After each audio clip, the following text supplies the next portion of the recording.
something to say.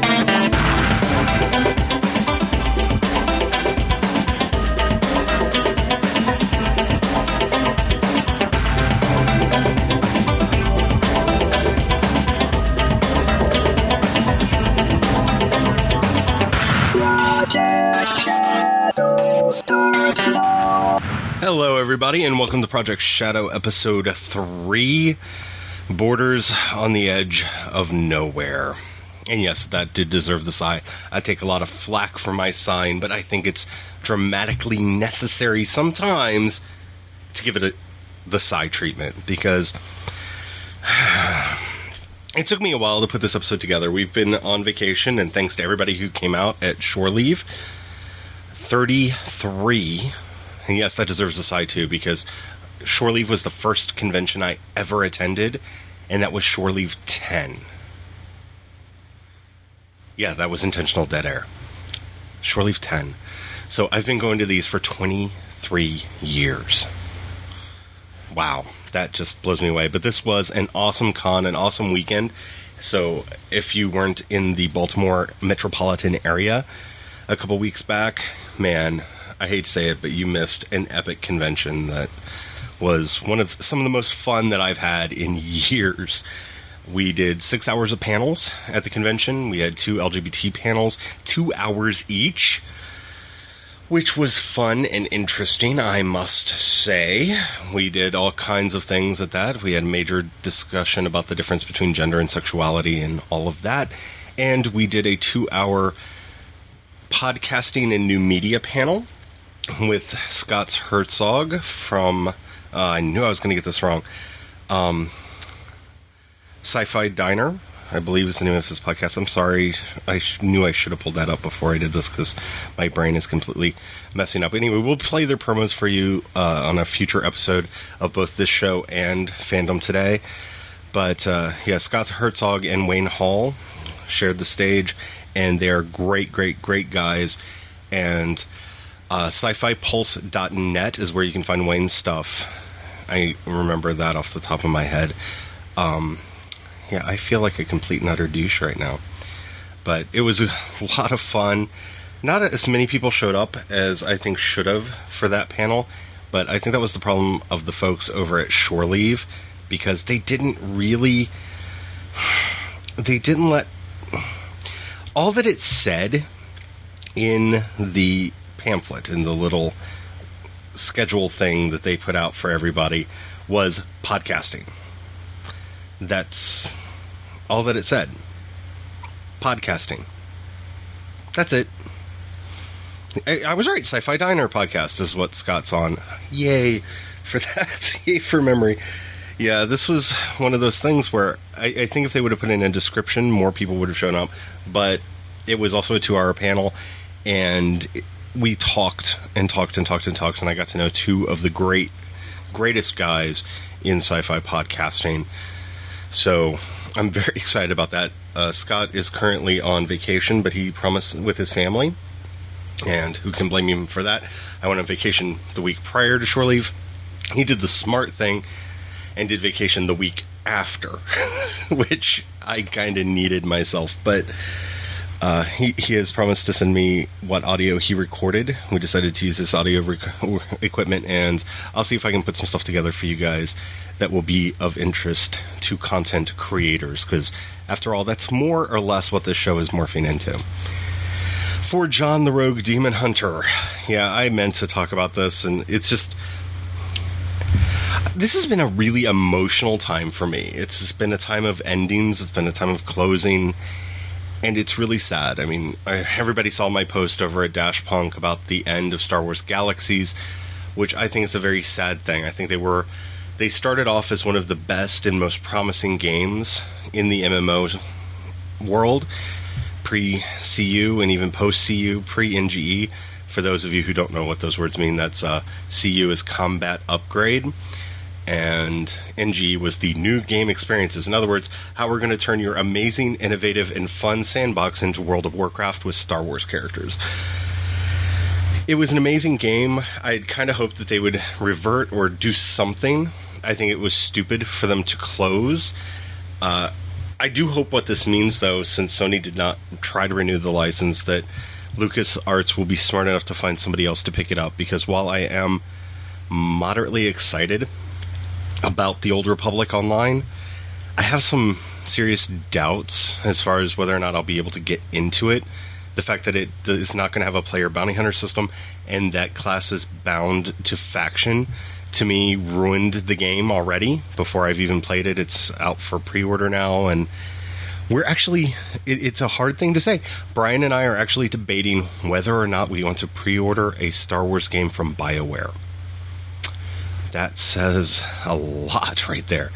But I think for a lot of players, a lot of Star Wars fans especially, the idea that there's not going to be a movie era MMO out there will be problematic, because people are going to get Star Wars The Old Republic, they're going to get in there and they're going to be like, where's Darth Vader, where's Luke, where's Han, well, what's going on here, why is Alderaan still here, because apparently some of the game takes place on Alderaan. I think that's going to confuse a lot of people, and I don't know, I don't think it was the wisest of things. But we also came back to the news that Borders is closing. Borders Books, that my great love. We used to spend hours and hours and hours at Borders just hanging out, collecting huge collections of books and going up and buying them. Remember the golden days? Do you remember? I remember. The music, the books. It was an event. We would all get into the car and we'd drive down to White Flint Mall, which was the closest Borders to us at the time, and we would go in there, and it was a 2-story store. It was huge, and we just rummaged through trying to see what we could find, and it was this big contest who could find the greatest thing that no one had seen before, and we would always buy stuff and leave. And well, notice I'm talking past tense. I mean, I think that's why a lot of this is going away. I still go to bookstores. We have a Hastings in town, and I prefer going to bookstores to shopping online for my books. Not because I'm a crazy book freak, but it's easier for me to get a sense of a book by its physical media. And maybe I'm just an old person. You know, I'm 35.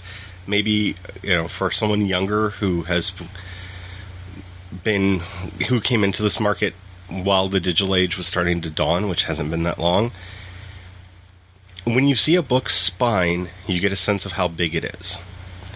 Now I'm expected to look at a number and figure out how big it is.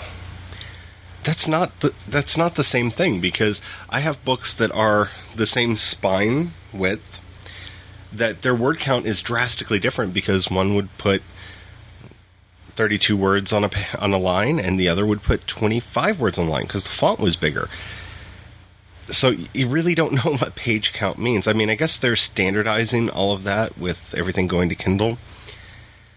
But then again, I'm one of those people that I complain about the lack of album art, because I actually own albums, and they're some of my pride and joy collection, is these amazing albums with this huge artwork and some amazing stuff. The early Ronnie James Dio albums, that little bitty thing that you see in the corner of your iTunes or whatever, or Spotify, whatever you use for music, it doesn't do it justice. It really doesn't.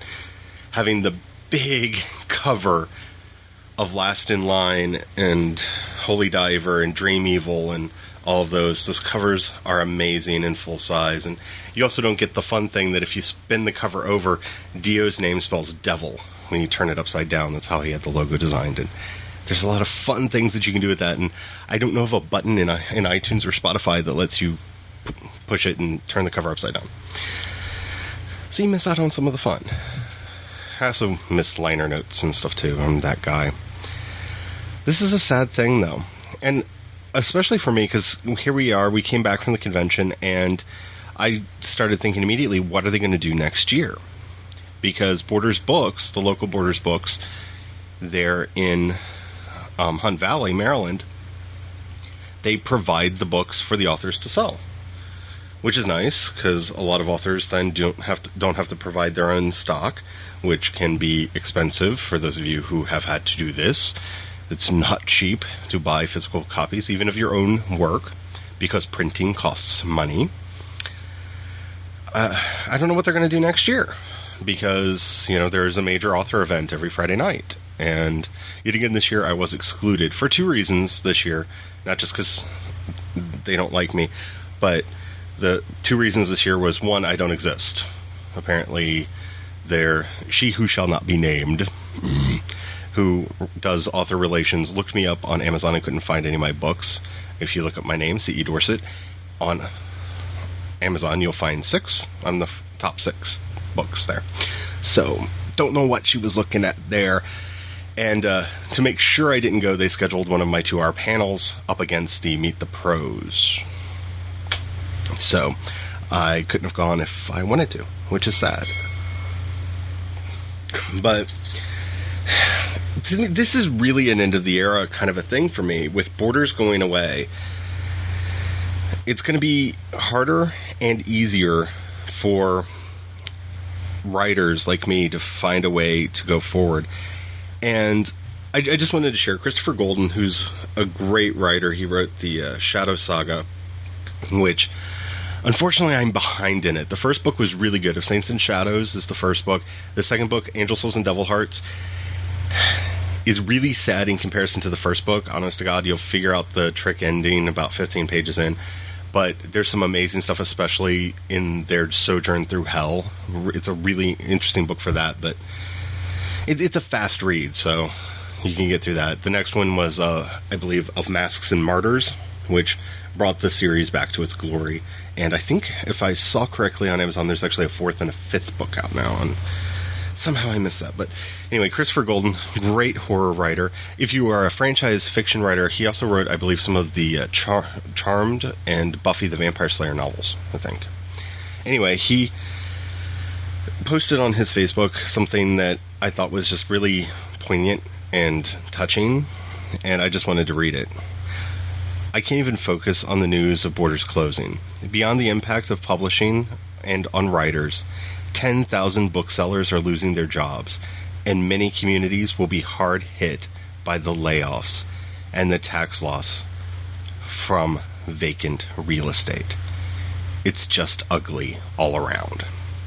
And I wanted to give props to Mr. Golden for that, because a lot of people have not been paying attention to the fact that not only is one of our favorite bookstores going away, not only is a major bookstore going away, but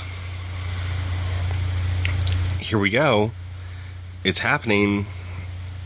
10,000 people are losing their job around the country. So this is, it's a major impact. And hopefully Barnes & Nobles can stay around. They're trying to become much more of an event location with bringing in live music. And, if you bring in your Nook, you get to read for free. It becomes kind of a reading room kind of a thing where they're hoping to sell you some pastry and coffee. I think we need a place. I think we need a place where you can go and talk about books. I really do. So I hope we can find some kind of a solution. Mashable had an interesting article up that I wanted to share with you guys as well. You can find all of these links in our show notes over at projectshadow.com. Over at Mashable, they have a very interesting post up. Finally, it looks like Booklamp is going to launch. What is Booklamp, you may ask? Well, if you're asking that, you haven't been listening to Fandom Today for a very long time. Or you're new to me, because I've been talking about Booklamp forever. I don't know how many people remember this, but there was a website on the internet a long time ago called Can Google Hear Me?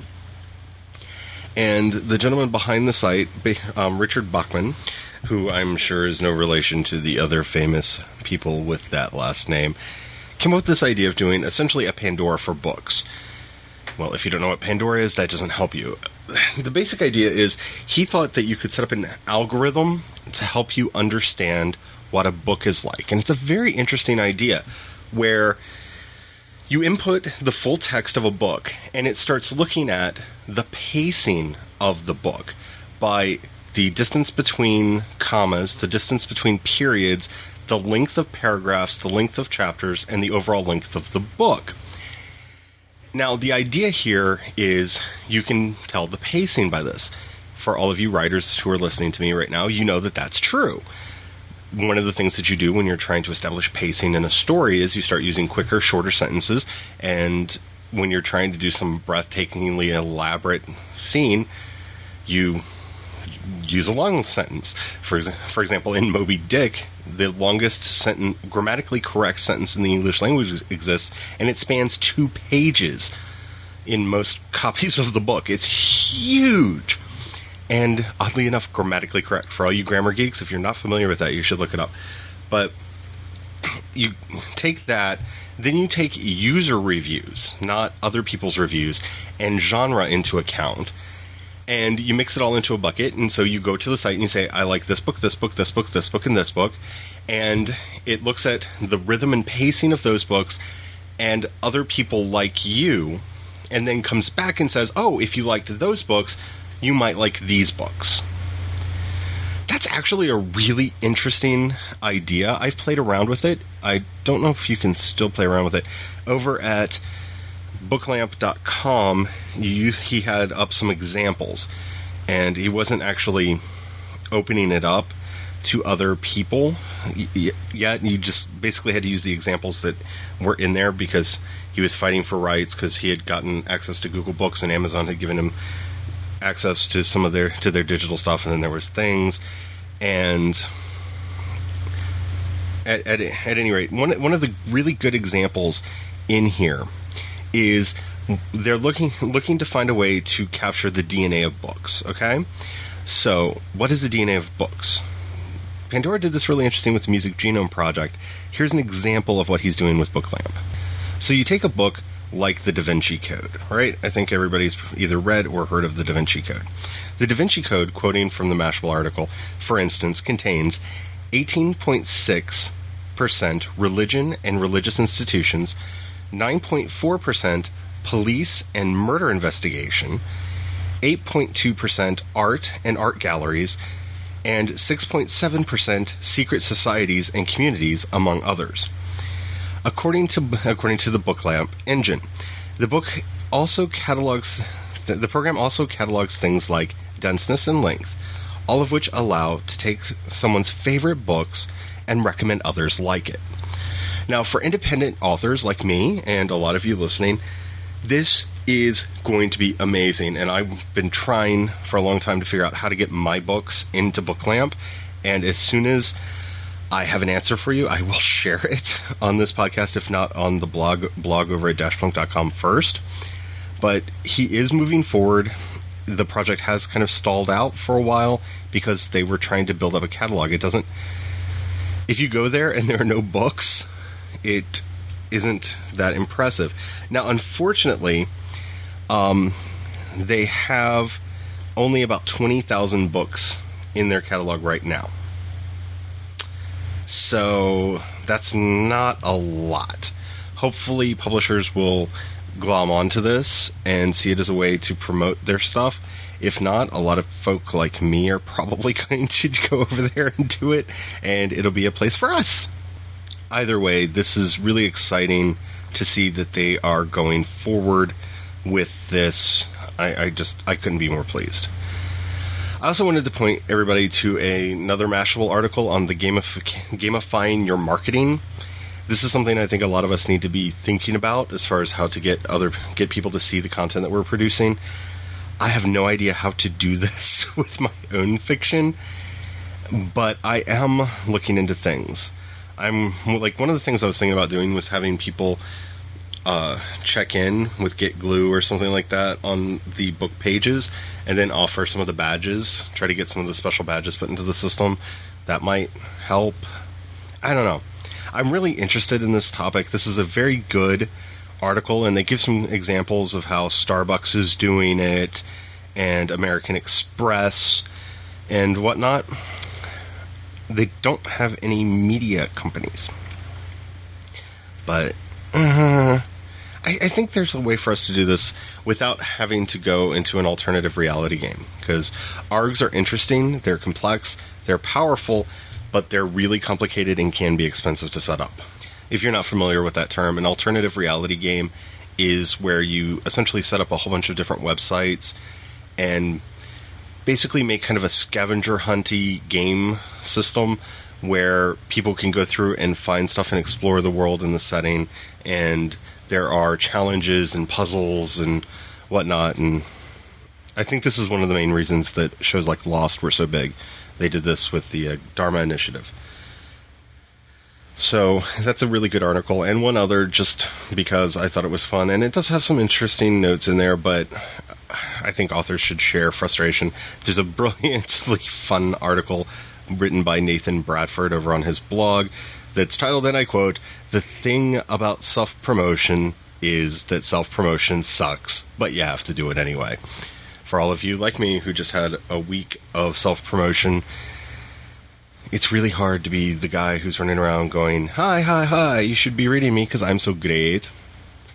And yeah, mostly what I did is I just sat around drinking and had a large group of people following me around everywhere, and we just talked. If it wasn't for the fact that I was concerned about legal issues, I really kind of wish I had set up a microphone somewhere to record all this, because it was brilliantly wonderful. Oh, and I wanted to share one more thing. I gotta find it real quick. It's on my G Plus profile, which you can just search me, Eric Dorsett, over on G Plus, and follow me over there, because I am over there a lot. I'm a big G Plus user. But Matt Selznick, who wrote one of my favorite books, Brave Men Run, posted over there, here it is, the Google Foundation. This is a foundation that's being set up to try to help the folks that are losing their jobs over at Borders. I meant to mention this with the other thing, but I forgot to put it out.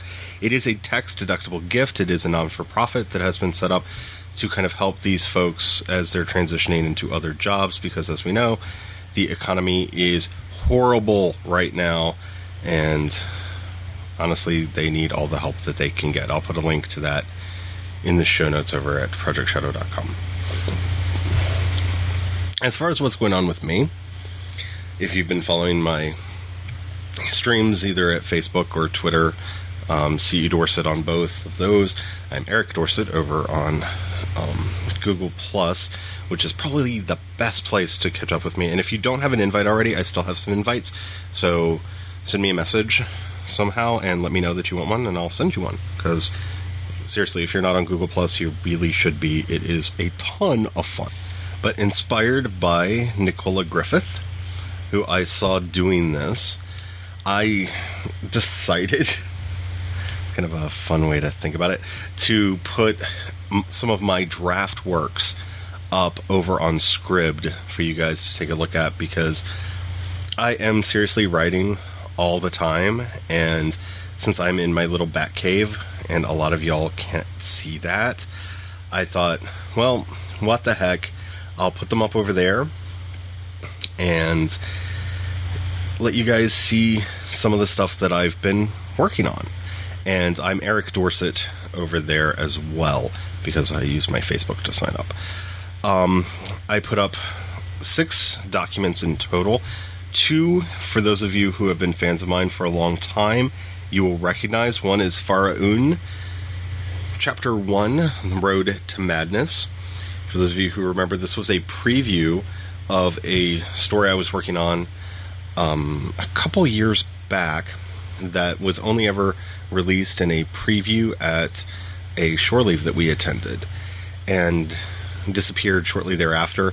The deals kind of didn't work out, and so I went on to other things, because I have serious ADD, especially when it comes to fiction. But Faraun Chapter 1 and 2 are up there, and that's the other big thing, is Chapter 2 was never released anywhere. This is a rough version, so I'm sure it's got all kinds of spelling and grammatical mistakes in it.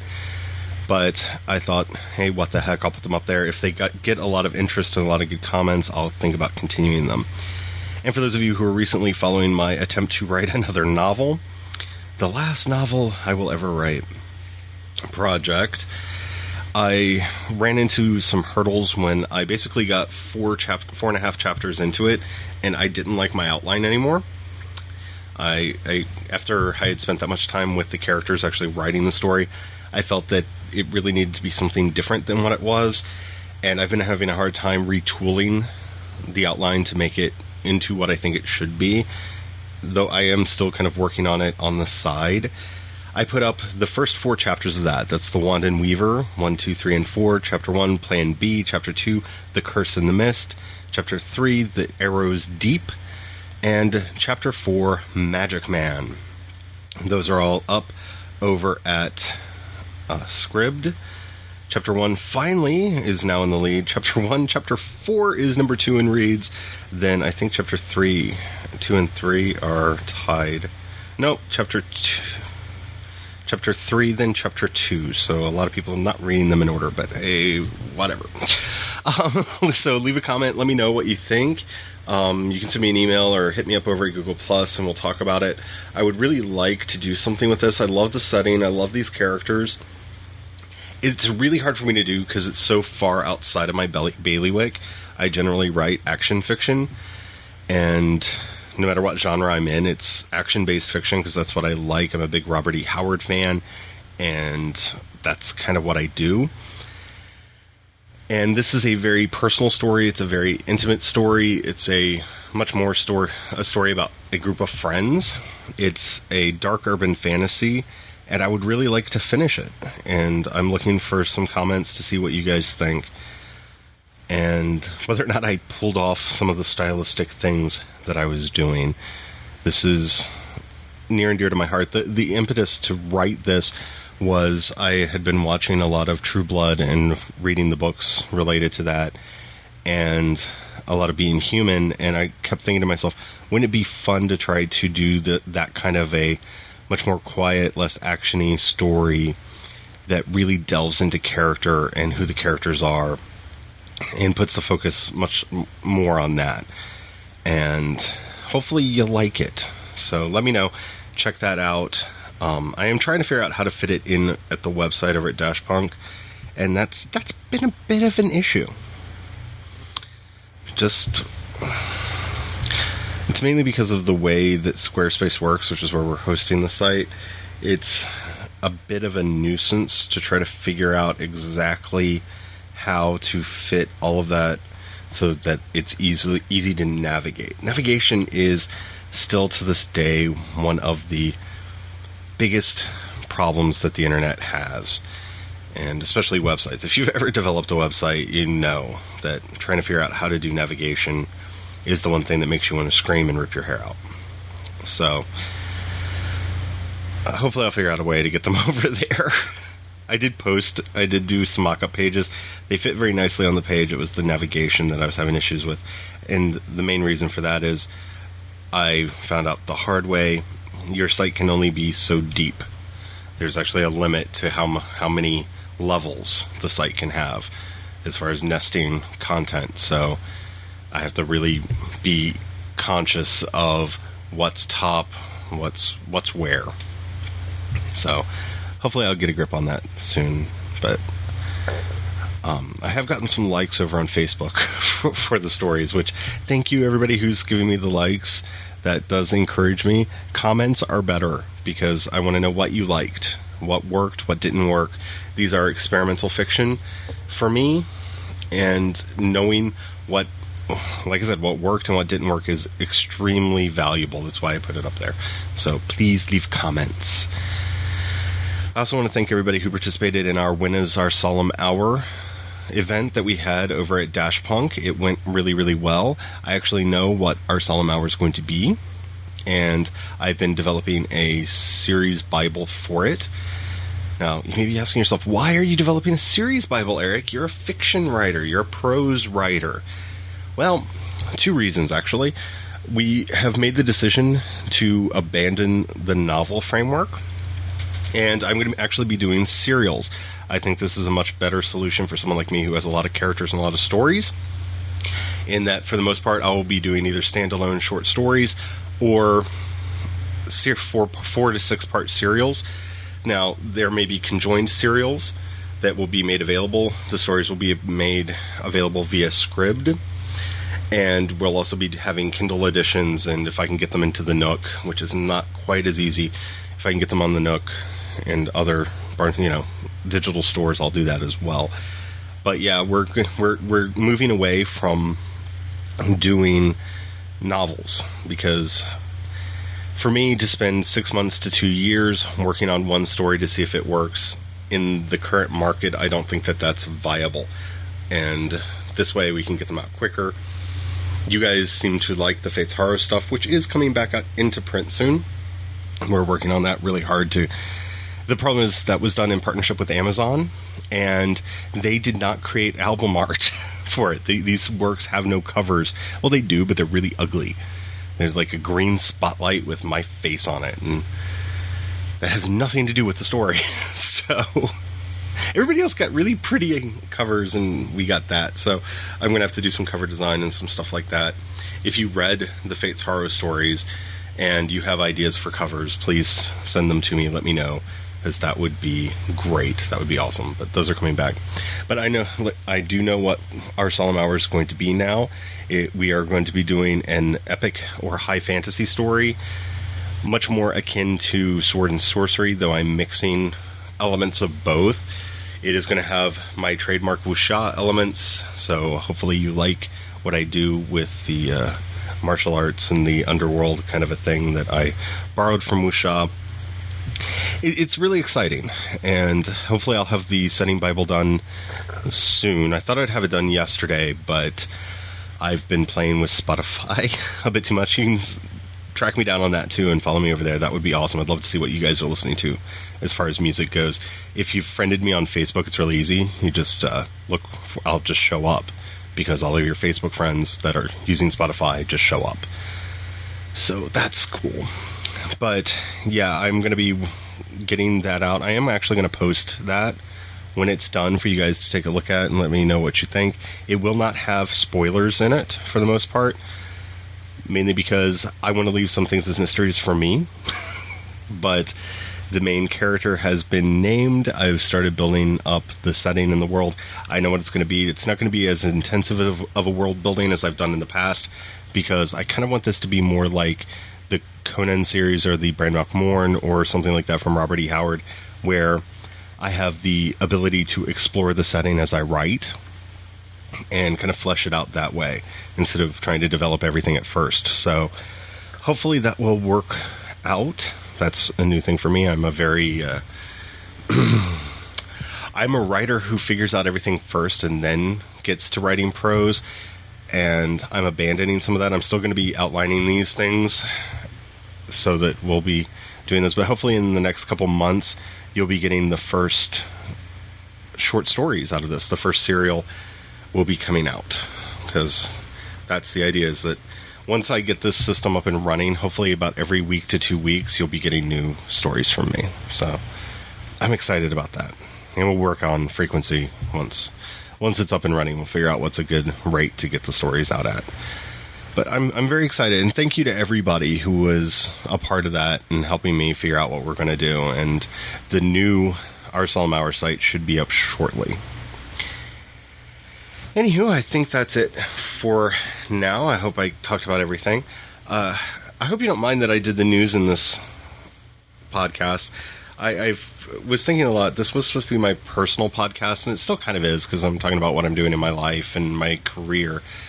But I feel awkward talking about the more business aspects, the writing stuff on Fandom Today. I don't think it really fits over there. So I'm probably going to be putting more of that, what I'm learning as a media creator, as a content creator, on this podcast. So hopefully you like that. This podcast is still not available in iTunes. I'm going to resubmit it again. I've submitted it a couple times and we have been declined, and I don't know why. But you can always tell your friends to head over to projectshadow.com and subscribe there. Please do spread the word. Anything that you do to help us out is greatly appreciated. Support our sponsors and everything. And let me know what you think about the new ads on the site, because we moved to a different company. We're still using Project Wonderful for some ads, but we started getting a lot of crap spam ads, and I did not want to put them up. So we're using a different company now for the ads, and I at least think they look better, though I'm not sure exactly how well they jive with the content, because it's mostly clothing and fashion stuff that they're putting up. But hopefully they're non-offensive to y'all. I did get rid of the underwear ads because I found them bothersome, because I know we have a lot of younger kids that read the site. Anywho, that's it for me. I will see you online. Like I said, you can contact me via Facebook, Twitter. I'm CE Dorset on both. You can go to Eric Dorset, circle Eric Dorset over at Google+. That's probably the best way to get in touch with me. And don't forget, even though we use it for Fandom Today, you can call our handy-dandy voicemail number at 731-4FANDOM. That's 731-432-6366, and leave a comment there. Your comments are greatly appreciated. Just a warning, your comment may be played on the show, which may not be a warning. If you actually want to do a segment over the phone for the show, go ahead and do that. For the show or any of our other shows, that's a great place to do that. Well, thank you guys so much for your love and support. You guys mean the world to me, and I hope I show it. And if I don't, I sincerely apologize. You have no idea what it means to me that you guys are so helpful and supportive. Well, I'll see you next time, and hopefully it won't be such a long time between Project Shadows. Bye.